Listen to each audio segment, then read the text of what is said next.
Good evening, and thank you for joining us for this 13 Plus FastCast. I'm Mary Coleman. And I'm Dan Mars. Let's jump right into your news this evening with some of our news headlines. Tucson police investigating the brutal deaths of two dogs. The details of this case are truly horrifying. Yeah, according to police, the deaths happened near the 1300 block of North Euclid Avenue and 3300 North Los Altos on Friday. 13 News reporter Shelby Slaughter has been following the story and has that for you tonight.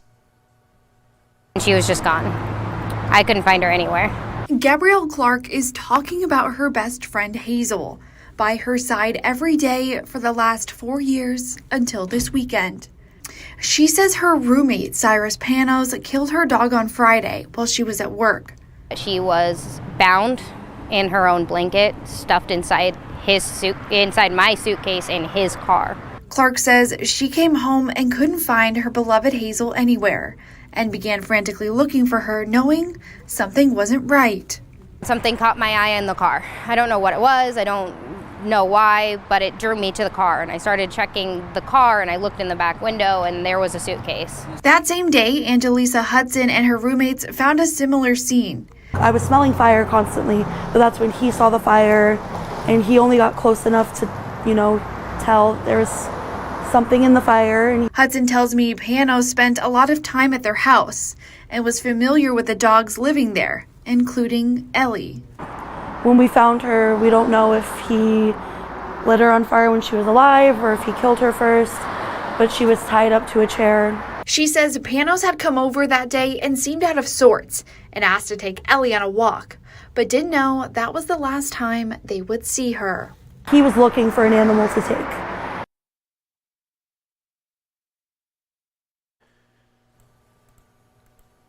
Hawaii's Kilauea volcano started erupting again at the summit crater on Sunday. Yesterday, you can see in this video fountains of lava shooting upwards between 60 to 100 feet. Residents and tourists flocking to the volcano for a closer look. The U.S. Geological Survey elevated the volcano's alert level to warning yesterday afternoon, and as of this morning, the volcano's alert level was lowered. There's no threat to local infrastructure of nearby communities, so some good news there. And an escaped killer managed to give pursuing authorities the slip again. And now police are saying there's no defined search area for him, and there have been no confirmed sightings of him since Saturday. Brian Todd has more from Pennsylvania tonight. Tonight, law enforcement officials say they still believe convicted killer Danilo Cavalcante is in Pennsylvania, but now they're suggesting this intense manhunt may not end quickly.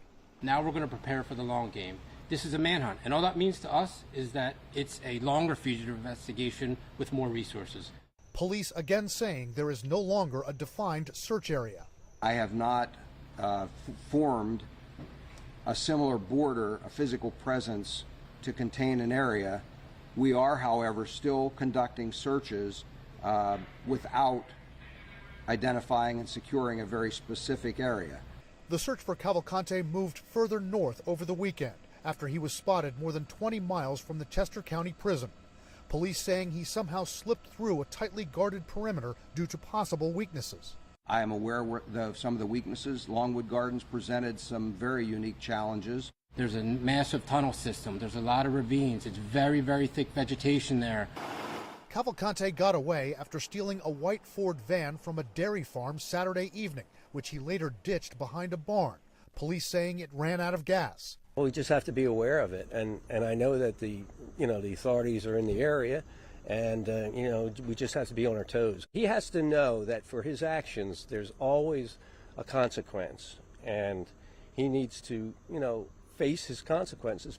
Police also confirming the dairy farm is where he stole the bright green hoodie, which he was seen wearing in this doorbell camera image, along with a clean-shaven face. These images of the 34-year-old fugitive provided to police by a former work associate who had not spoken to Cavalcante in years. The fact that he has reached out to people with a very distant past connection tells me he doesn't have a great network of support. Police say Cavalcante attempted to meet with two former work associates on Saturday night, one in the East Pikeland area of Chester County at around 9:52 p.m., and another in the area of Phoenixville at 10:07 p.m. Cavalcante's former roommate spoke to CNN affiliate WPVI, saying he has been trying to assist authorities since Cavalcante's crab-walking escape from prison on August 31st.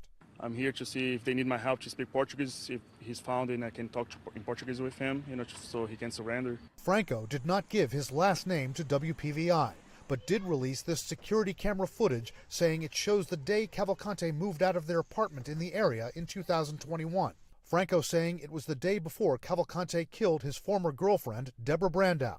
I just want him to be caught so I can sleep, I can go live my normal life, everybody can feel safe again, and yeah, he has to pay for what he did.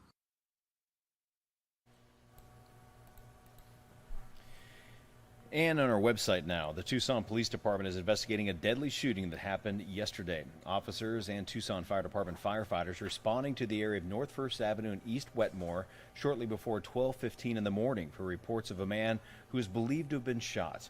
When officers got to the scene, they found that man with obvious signs of gunshot trauma. Officers began to give him CPR until TFD took over those life-saving measures, but he died at the scene and has been identified as 31-year-old Brandon Hernandez. The family has been notified. Detectives from the homicide unit responded to the scene as well to continue this investigation, and detectives are actively pursuing leads and working on identifying who was involved. If you have any information, you are asked to call 911 or 88-CRIME. As America commemorates 22 years since the September 11 terrorist attacks, a painful nostalgia engulfs our nation. Solemn ceremonies are taking place all across our country to remember the fallen and honor first responders who continue to grapple with the aftermath of that day. Gloria Pazmino has that story.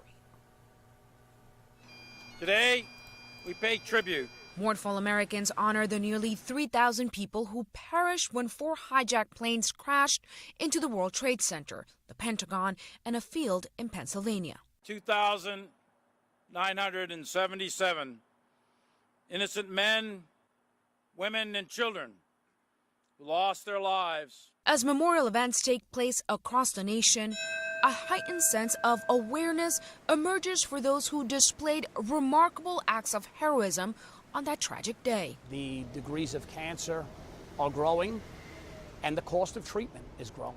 Those first responders are still struggling with health effects of handling toxic debris and materials at Ground Zero. People were coming up with some respiratory ailments that were starting to create some disabilities. At least 341 New York City firefighters, paramedics, and civilian support staff have died as a result of post-9/11 illnesses. Exposure to dust at the World Trade Center linked to heightened risk of cardiovascular and respiratory disease. Thousands of cancer diagnoses have also been linked to the toxic air during the attacks. It's the people who aren't dying but are sick, and they're not living but they're alive. And no one measures that loss. With each passing year, the list of first responders who succumbed to post-9/11 illnesses continues to rise. The names continually added to the World Trade Center Memorial Wall. In New York, I'm Gloria Pazmino reporting. NASA says Frank Rubio now holds the record for the longest consecutive time and space for a U.S. astronaut. This afternoon marks more than 355 days off planet for him, surpassing the time astronaut Mark Van Hine spent up there. Rubio is due to return to Earth on September 27th with at least 371 days in Earth's orbit. Wow, pretty cool. That number, however, Dan, will keep him shy of the world record for time in orbit. That mark belongs to Russian cosmonaut Valery Polyakov, who logged 437 continuous days in the 90s. Rubio went to the space station thinking he'd stay for 6 months, but the spacecraft that brought him sprang a leak and was deemed unsafe for his return flight. Can't imagine how excited he is to come home. Oh yeah, just, breathing some of our air, eating some of the food. I'm sure he misses it. Feeling gravity, too. Yeah, exactly. Just feeling normal. All right, everyone. Well, we will leave you with a live look outside right now overlooking Tucson. Dan, as we mentioned last week, it's getting darker a little earlier now. Getting dark a little earlier and also a little cooler this week. I was looking at our 7-day forecast, and we've got no triple digits all week long, so that's going to feel nice after yesterday. We got up to 111 degrees. Crazy. We also got about 30% chance of scattered showers tomorrow, and I believe about 10 to 20% on Wednesday. So overall, nice week. We'll take it, and we will see you all live at 10. See you then. Evening.